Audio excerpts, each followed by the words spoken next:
সকালবেলা ঘুম থেকে উঠেই ফার্স্টে চলে এসেছি রান্নাঘরে, আগে ডালটাকে ভিজিয়ে দেব। তো গুড মর্নিং বলি তোমাদের সকলকে, আর এখান থেকেই ব্লগটা স্টার্ট করছি। তো দেখতেই পাচ্ছ আজকে ডালটা ভেজাচ্ছি, যখন ডালই রান্না হবে তো ডালটা ভিজিয়ে দিয়ে সকালের ব্রেকফাস্টটা করে নিচ্ছি। আজকে একটু মুড়ি মাখা খাবো, মুড়িটা না একটু নেতিয়ে গেছে, তো ওটাকে ভালো করে একটুখানি জাস্ট খোলা কড়াইতে ভেজে নিলাম। আর একটু স্যালাড দিয়ে গাজর, পেঁয়াজ, কুচো লঙ্কা এসব দিয়ে মাখবো, সাথে একটু লিকার চা খাবো। তো চায়ে লেবু দিয়ে খাবো আর একটু চিনি দিয়ে। ব্যাস এই হচ্ছে আজকে আমাদের সকালের ব্রেকফাস্ট। এখান দিয়ে ব্লগটা স্টার্ট করছি। গুড মর্নিং ফ্রেন্ডস, এখন বাজে 12টা। চলে এসেছি ছাদে, জামা কাপড়টাও মেললাম আর একটু ভিটামিন ডি খেতেও এলাম। খুব একটা রোদ দিচ্ছে না, অল্প অল্প রোদ দিচ্ছে। আর আমার কথা শুনে তো বুঝতেই পারছো আমি মোটামুটি একটু একটু করে সুস্থ হচ্ছি।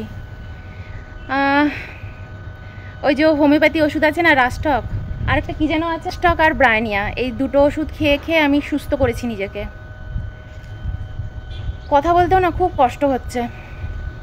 তো যাই হোক, টুকরো টুকরো করে ব্লগ করছি, সব জোড়া লাগিয়ে দিয়ে দেব।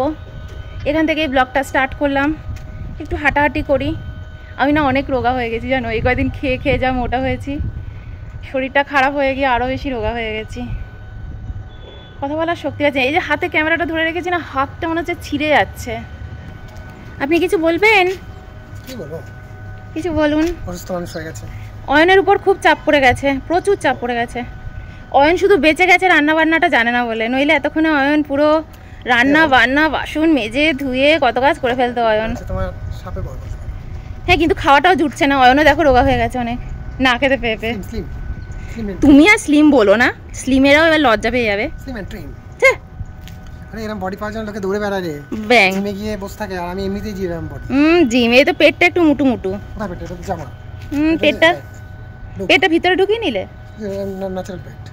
অয়ন কিন্তু সবসময় মানে খুব ফিটনেস। সব বডি পাওয়ার জন্য লোকে প্রার্থনা করে রোজ কিছু। সারাক্ষণ ফল খায় জানো, অয়ন শুধু ফল খায় আর দই খায়। তোমরা যদি জানতে চাও অয়নের ডায়েট, অয়ন ফল খায়, দই খায়, আর দই দিয়ে ওটস খায়। এইসব খেয়ে খেয়ে নিজেকে এরম রেখেছে, বুঝলে তো। তাড়াতাড়ি গন হয়ে যাই, বুঝলে তো, ঈশ্বরের কাছে। অয়নদাকে একটা ভালো মেয়ে দেখে বিয়ে ঠিয়ে দিয়ে দিও। ও তো চিরকুমার, তাই না? ওরে ভালো ছেলে একদম, কোনো ঝামেলা নেই। আর নিজের বাড়ি ঘর আছে ব্যাঙ্গালোরে, সব আছে।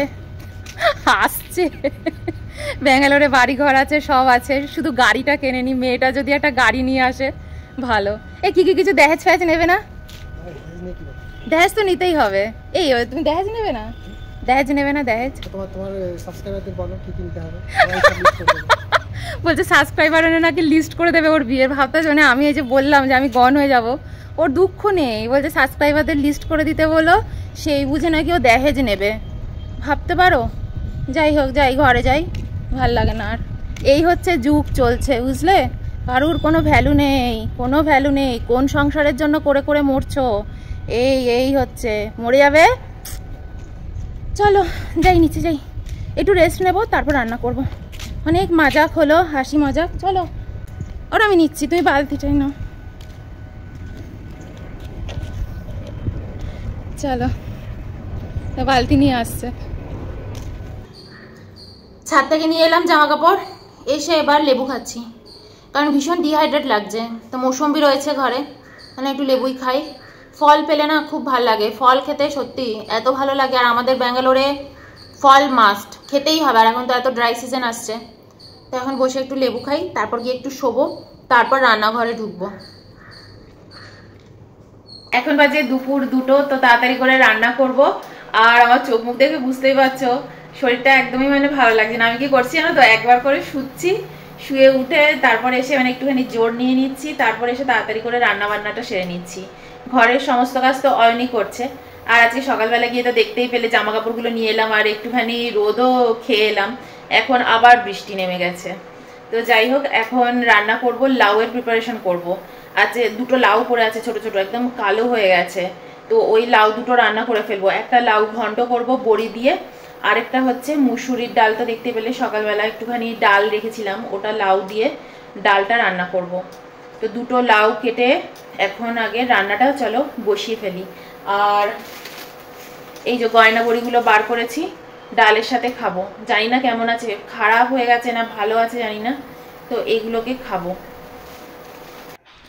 তো দেখো এখানে দুটো লাউ তো তোমাদের বললামই একদম কালো হয়ে গিয়েছিল, কিন্তু ভিতরটা একদম ঠিকঠাক রয়েছে। আর এদিকে ডালটাও বসিয়ে দিয়েছি, ডালটা মোটামুটি সেদ্ধ হয়েও এসছে। আর লাউটা আমি একটু জলে জাস্ট ভিজিয়ে রেখেছি যাতে কালো না হয়ে যায়। আর কিছুটা লাউ আমি ডালের মধ্যে দিয়ে দেবো, মুসুরির ডালে ধনেপাতা দেবো, আর কিছুটা লাউ দিয়ে লাউ ঘন্ট করব। তো একসাথেই কেটে একটা প্লেটে রেখে দিয়েছি। এখানে মটর ডাল, মুসুর ডাল দেখছো দু রকমের বড়ি রয়েছে, তো মটর ডালের বড়িটাই অ্যাড করব। আর সর্ষের তেলের মধ্যে একটু ফোড়ন দিয়ে নিচ্ছি, এটা হচ্ছে ডালের ফোড়নটা। শুকনো লঙ্কা দেব আর একটুখানি রাই সর্ষে যেটা সেটা দিলাম ফোড়ন, আর তার সাথে একটা তেজপাতা দিয়েছি। তো এটা হচ্ছে ডালের ফোড়ন। আর এরপর করব এই একই কড়াইতে, ফোড়নটা দিয়ে দেওয়া হয়ে গেছে কিন্তু ডালটা পরে গরম করব একদম লাস্টে। একটু বড়ি ভেজে নিচ্ছি, মটর ডালের বড়িটা, কারণ এখন রান্না করব তোমার লাউ ঘন্টটা। তো বড়িটা ভেজে তুলে রেখে দিলাম। আর সর্ষের তেলের মধ্যে শুকনো লঙ্কা, তেজপাতা, জিরে একসাথে ফোড়ন দিয়ে এই যে লাউটাও ছেড়ে দিলাম। লাউটার মধ্যে এমনি কিছুই দেব না, শুধু একটু জিরে গুঁড়ো দেব, আর একটু মিষ্টি দেব, একটু হলুদ দেব, একটু নুন দেব। আর ধনেপাতা না দিলে না একদম লাউয়ের ডাল বলো লাউ বলো খেতে ভালোই লাগে না। তো ধনেপাতা তো মাস্ট, ঘরে ধনেপাতা না থাকলে না লাউ খেতে আমার একদমই ভালো লাগে না। তো দেখো লাউ মোটামুটি হয়েই এসছে। আর লাউটাকে না আমি পুরো সেদ্ধ সেদ্ধ রাখবো না, মানে একদম সেদ্ধ করে দেব না, একটুখানি জল রাখবো ওর মধ্যে, বেশ একটুখানি যাতে ডাঁটো ডাঁটো থাকে। আজকে একটু হেলদি ওয়েতেই আমি লাউটা রান্না করছি। ভাত, লাউয়ের তরকারি ডান। আর এদিকে দেখো এই হচ্ছে ডালটা, ডালটা বললাম না সোমবার দিয়ে দিয়েছি। তো এবার এটাকে ভালো করে ফুটিয়ে নেব। আর এই যে গয়না বড়িগুলো, এগুলোকে আমি ভালো করে একটু ভেজে নিচ্ছি। আমি কিন্তু আগে কখনো গয়না বড়ি খাইনি, এই ফার্স্ট টাইমই খাবো। খেতে বসে এটা তোমাদের সাথে শেয়ারও করব। তো এই দেখো গয়না বড়ি একদম হয়ে গেছে, প্লেটে নিয়ে নিলাম, দুটো তিনটে রেখে দিয়েছি। খাওয়া দাওয়া শেষ, এসে বসে আছি। এবার ব্লগটাও এন্ড করব, কিন্তু তার আগে তোমাদেরকে আজকে একটা এসছে আমার, ফ্রাইং প্যান না ওটা কি জানো এসছে একটা, না কাঁচরোলের একটা সসপ্যান টাইপের অর্ডার দিয়েছিলাম, তো সেটা এসছে, সেটা তোমাদের সামনে খুলবো, আমিও দেখবো, তোমাদেরকেও দেখাবো। এগুলো না অর্ডার দিয়েছিলাম সেই দিওয়ালির অনেক আগে, কিন্তু দিওয়ালির জন্য এখানে মানে কিছু আসতে পারেনি। দিওয়ালির সময় এখানে সব ডেলিভারি বন্ধ থাকে, তো এর জন্য আসেনি। রাস্তায় গাড়ি আটকে দেয়, চাঁদা ঠাদা নেয়, আরো অনেক সমস্যা হয়, ওর জন্য এই এখন এসছে, অনেকদিন বাদে এসছে, তাও 10-15 দিন বাদে এলো। তো আরো একটা জিনিসও, আরেকটাও ফ্রাইং প্যান ছোট অর্ডার দিয়েছি, সেটাও এখনো আসেনি, সেটাও আবার যখন আসবে দেখাবোক্ষণ তোমাদের। তো এরকম কয়েকটা জিনিস আমি বাসনপত্র সব চেঞ্জ করছি রান্নাঘরের, পুরোনো পুরোনো বাসনপত্র না, ওগুলো এক জিনিসে রান্না করাও ভালো না। আর আমি তো ননস্টিকটা একটু ইউজ করি, তাই ওগুলো একটু পুরোনো হলেই আমি চেঞ্জ করে দিই। তো ওগুলো সব চেঞ্জ করে দিয়েছি, তো ওটা দেখিয়ে আজকের ব্লগটা আমি এন্ড করবো।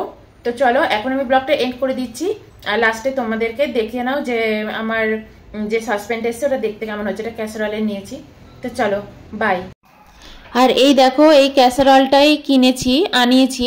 তো খুলে ফার্স্টে দেখি যে কেমন এসছে। তো খুলে দেখলাম কি জানো, ক্যাসারোলটা খুবই পছন্দ হয়েছে আমাদের, কিন্তু খুব বড় হয়েছে। আমি না রেগুলার এটা ইউজ করব বলে এনেছি, আর দুজনের সংসারে না এত বড় ক্যাসারোলটা আমার লাগবে না।